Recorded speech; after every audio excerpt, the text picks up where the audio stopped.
Power is not always taken by force.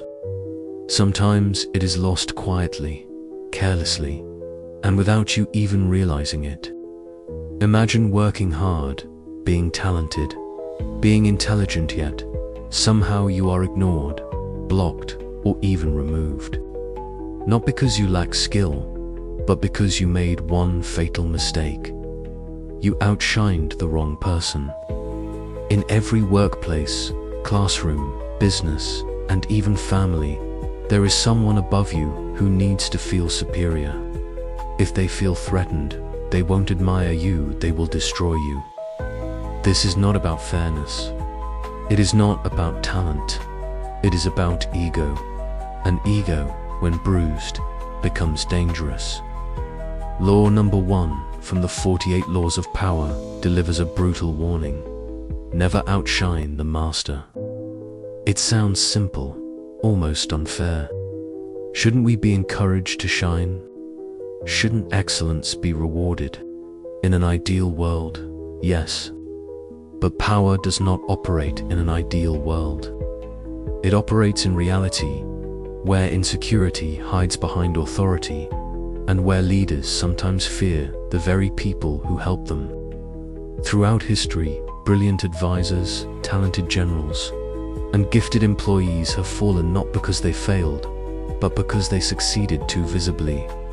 If you do not understand this law, your ambition can become your downfall.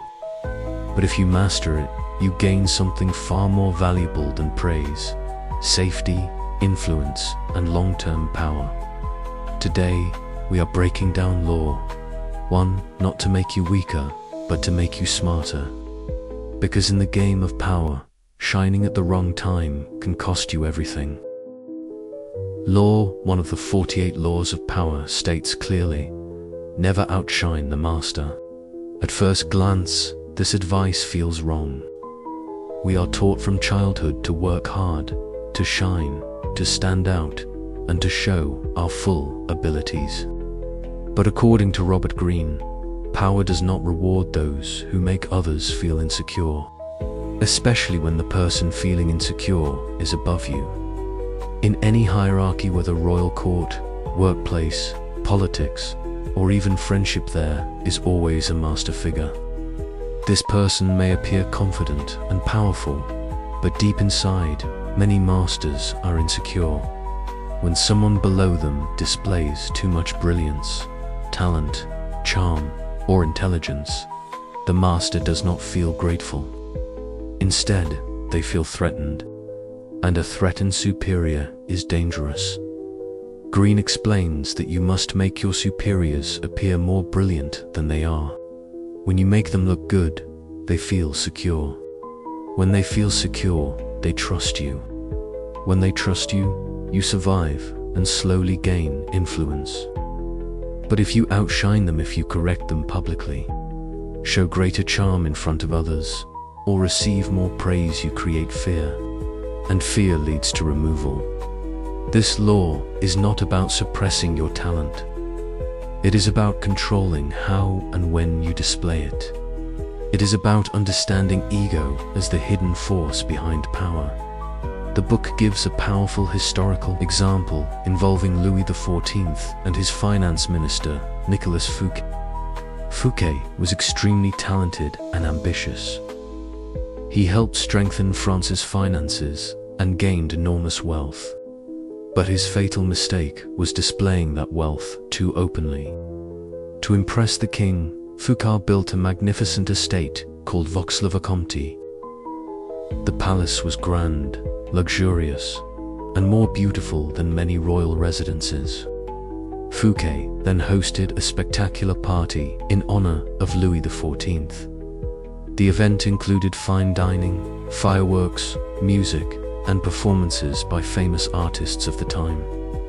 Fouquet believed this display would prove his loyalty and capability. Instead, it did the opposite. Louis XIV felt overshadowed. The king saw that his own minister possessed greater wealth, taste, and influence than himself. Rather than feeling impressed, he felt insecure and humiliated. The palace symbolized a dangerous possibility that Fouquet's power might rival the king's own authority. Within weeks of the celebration, Louis XIV ordered Fouquet's arrest. He was charged with embezzlement and sentenced to life imprisonment. His beautiful palace became property of the crown. The king even hired the same architects and artists who built Vaux-le-Vicomte to construct the Palace of Versailles, ensuring that no one would ever outshine him again. Fouquet's downfall was not caused by incompetence. It was caused by excess brilliance displayed in front of the wrong person. He forgot that the king's ego mattered more than his own success. This example perfectly illustrates the danger of making your superior feel small. When a master feels eclipsed, they do not compete fairly, they eliminate the threat. Greene contrasts Fouquet with another figure, Jean-Baptiste Colbert. Colbert observed Fouquet's mistake carefully. Instead of showing off, Colbert made himself appear modest and hard-working. He highlighted the king's wisdom in every achievement. He allowed Louis XIV to take credit. By never threatening the king's sense of superiority, Colbert gained long-term power and became one of the most influential men in France. The lesson is sharp and practical. Brilliance must be strategic. You do not diminish yourself. You position yourself. Make your master appear more intelligent, more skilled, and more important than you. Let them shine in public. If you must display talent, do so in a way that benefits their image. In power dynamics, perception is everything. Those above you want to feel secure in their dominance. If you protect that feeling, you protect yourself. Because once a superior begins to feel overshadowed, the relationship quietly shifts from mentorship to rivalry. In that moment, Greene explains, logic disappears and emotion takes control. A master who feels challenged will not warn you. They will smile, observe, and wait. Power rarely strikes immediately. It moves patiently. The superior begins to search for faults, exaggerate mistakes, and listen to gossip. Even your past loyalty loses value. Your talent, which once made you useful, now makes you suspicious. This is why Law 1 is not about morality. It is about survival. If you ignore the emotional reality of power, your intelligence works against you. Robert Greene emphasizes that insecurity is strongest in those who appear most powerful. Kings, CEOs, professors, and managers often sit at the top because they crave control. When someone beneath them receives admiration, attention, or praise, it creates an inner wound. They may never say it out loud, but their actions will reveal it. Promotions stop. Access decreases. Distance grows. Eventually, you are replaced or pushed out. Many people misread this moment. They believe hard work will fix it. It will not. Once the ego is injured, competence becomes irrelevant. Greene makes it clear that outshining does not only mean being smarter. It can mean being more charming, more confident, more stylish, or more loved. Even good intentions can cause damage. Correcting a superior publicly feels honest, but it humiliates them. Offering a better idea in front of others feels helpful, but it exposes weakness. Receiving praise without redirecting credit feels natural, but it isolates you. Power observes appearances more than intentions. What matters is not what you mean, but how it makes the master feel. The law teaches control, not submission. You are not asked to erase yourself. You are asked to delay your display. True power thinkers know when to step forward and when to step back. Greene advises that your talents should be shown indirectly. Make your superior the face of success. Feed them ideas privately. Let them announce those ideas publicly. When success arrives, they associate it with themselves and with you as a loyal asset. This creates protection. Protection creates time, and time allows you to rise safely. History supports this pattern again and again. Those who rose too quickly attracted envy and fear. Those who rose quietly gathered allies and influence. Greene notes that many great figures survived by appearing less threatening than they were. They dressed modestly. They spoke carefully. They praised generously. Meanwhile, they learned everything. Power favors patience over pride. Those who rush to shine burn fast. Those who wait outlast everyone.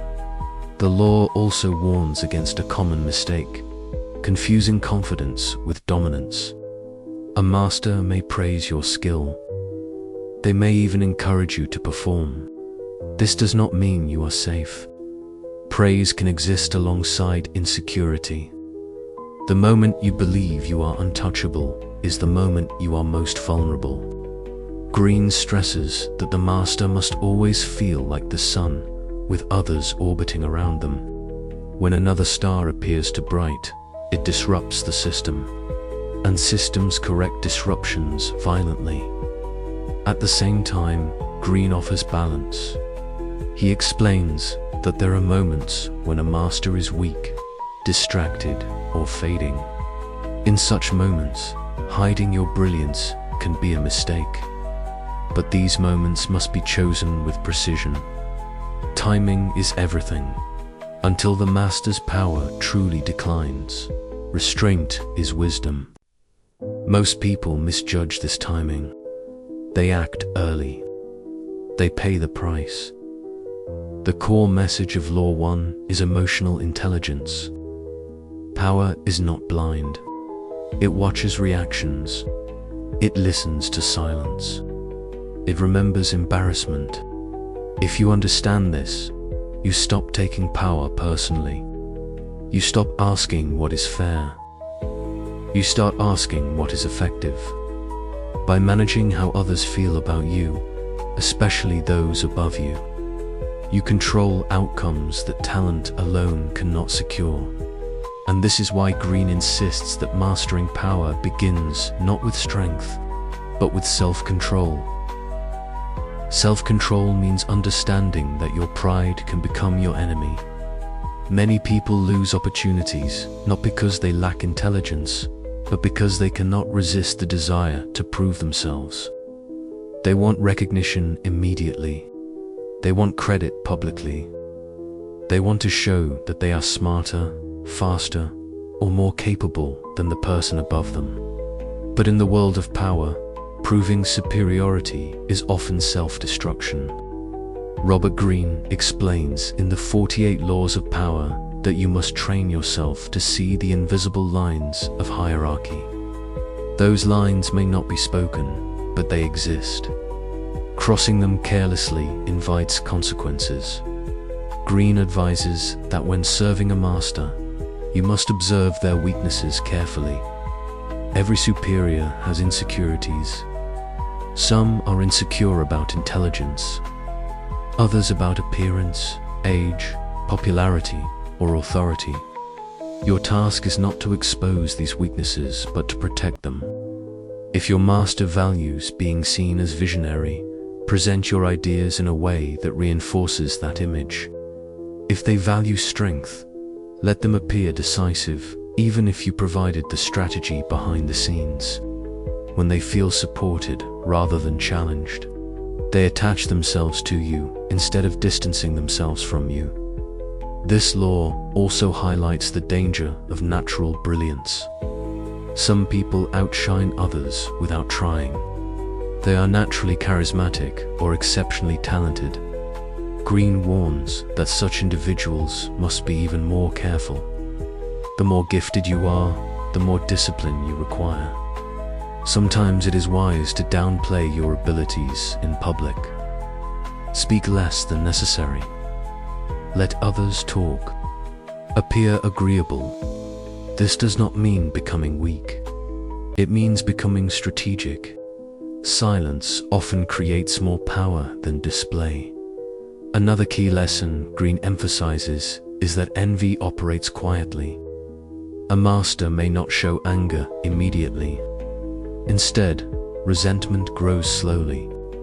They might begin to compare themselves to you. They might imagine others comparing them to you. The fear of replacement begins to grow. Once that fear exists, trust erodes.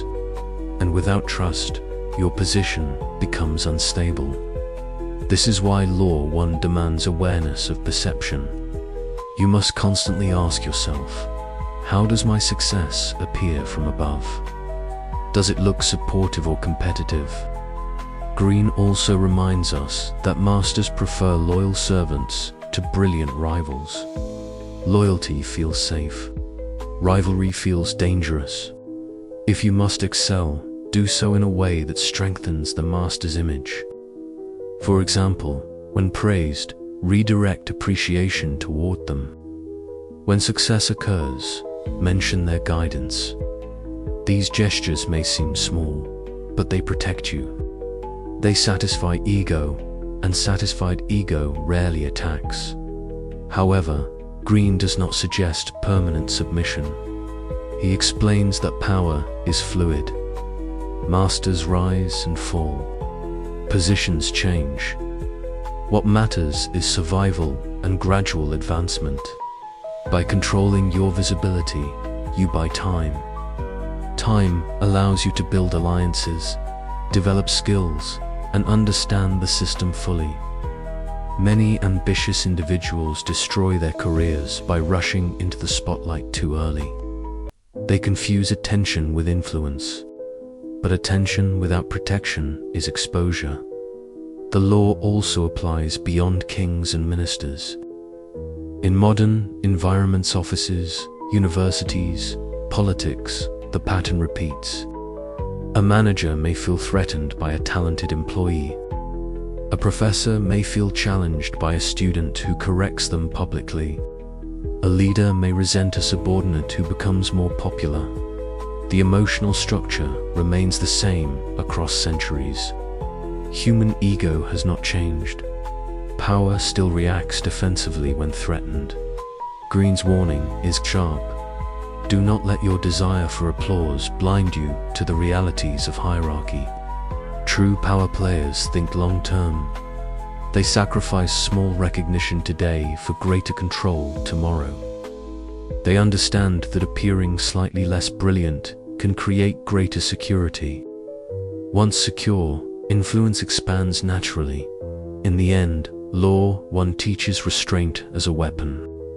When you master your impulse to outshine, you gain control over how others perceive you. And in the world of power, perception shapes destiny more than talent ever could.